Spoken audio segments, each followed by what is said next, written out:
میرے ایک دوست کی مثال بلکہ اس دنیا میں بسنے والے ہزاروں لاکھوں اور کروڑوں لوگوں کی ایک جیسی مثال ہے، جن کے پاس جتنا مرضی پیسہ آ جائے آنے والے 5-10 دنوں میں وہ ختم کر دیتے ہیں، چاہے مہینے کے آخر تک اگلے 10-20 دن انہیں نہایت مشکل حالات میں سے گزرنا پڑے، انہیں اس بات کی کوئی پرواہ نہیں ہوتی۔ ایک ایسی ہی مثال اس دنیا میں گزشتہ زمانوں میں ایک ایسا ملک تھا جہاں پر رواج تھا کہ جو بھی بادشاہ بنتا تھا وہ صرف 5 سال تک اس بادشاہ کے متحد لوگ رہتے تھے، اور بادشاہ صرف 5 سال تک ان لوگوں پر حکومت کر سکتا تھا، اور 5 سال کے بعد اسے دور کہیں جنگلوں میں چھوڑ کر آ جاتے تھے، اور وہ پھر اپنے ملک میں لوگوں میں شامل نہیں ہو سکتا تھا۔ اور اکثر لوگ تو اس وجہ سے اس بات کو ریفیوز کر دیتے تھے، ریجیکٹ کر دیتے تھے، مسترد کر دیتے تھے کہ ہمیں یہ شرط منظور نہیں، ہم بادشاہ نہیں بننا چاہتے۔ ایک شخص، اس نے یہ اندر سے تو وہ ڈرا ہوا ہے، لیکن اس نے ہمت کی اور وہ بادشاہ کے عہدے پر فائز ہو گیا۔ جب وہ بادشاہ کی سیٹ پر بیٹھ گیا تو سب سے پہلا کام اس نے یہ کیا کہ اس نے ملک کے دانشور لوگوں سے ملنا شروع کیا، اور کرتے کرتے وہ ایک ملک کے سب سے بزرگ شخص کے پاس پہنچا کہ میں کیا کروں کہ میں 5 سال کے بعد اس تمام مشکل حالات کا سامنا نہ کرنا پڑے، میں اس ویرانے میں نہ جاؤں۔ اس دنا شخص نے اسے یہ نصیحت کی، اسے یہ بتایا کہ جب تو تخت پر بیٹھ گیا ہے تو تیرے پاس بہت سا اختیار ہے، تو جو چاہے کر سکتا ہے۔ اس شخص کے بعد ذہن میں کچھ سمجھ میں آئی، جب وہ اپنے اس تخت پر واپس آیا اپنے محل میں،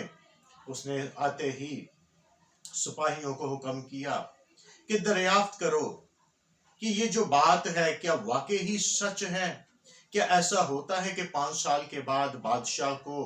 جنگلوں میں دور ویرانے میں چھوڑ آتے ہیں؟ جیسا میں نے سنا ہے تم پتہ کر کے آؤ۔ سپاہیوں نے آ کے کہا کہ یقیناً بادشاہ سلامت ایسا ہی ہوتا ہے، اسے ویرانوں میں چھوڑ آتے ہیں۔ پھر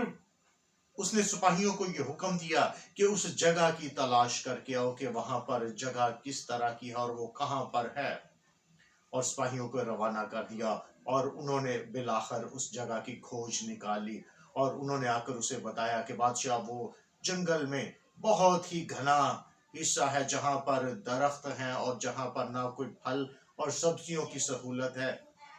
وہاں پر گندے پانی کا ایک تالاب ہے جہاں سے وہ صرف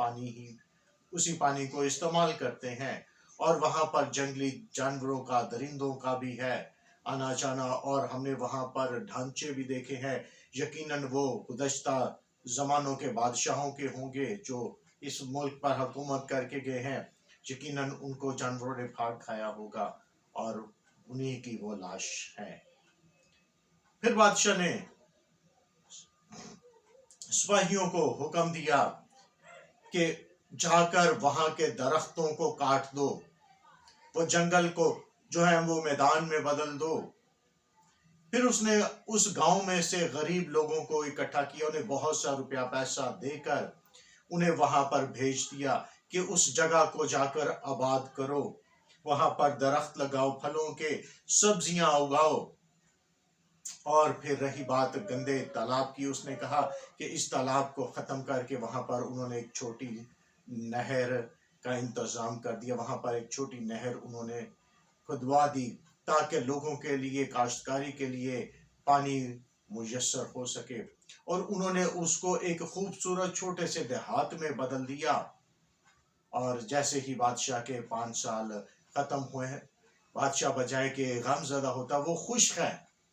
کہ میں اس جگہ پر جا رہا ہوں، اور جب وہ وہاں پر پہنچا تو وہاں کے لوگوں نے اس کو ویلکم کیا، کیونکہ وہ بادشاہ کی مہربانیوں سے وہاں پر خوشحال زندگی گزار رہے تھے، ان کے پاس ہر ایک چیز میسر تھی، اور وہاں پر بھی انہوں نے بادشاہ کو ویلکم کیا اور اس کو اپنے اوپر پھر سے بادشاہ بنا لیا، کیونکہ بادشاہ کے پاس جب اختیار تھا اس نے اپنے اختیار میں ایک اچھا فیصلہ کیا تاکہ آنے والی زندگی میں بھی وہ کامیاب اور خوشحال رہ سکے۔ بے شک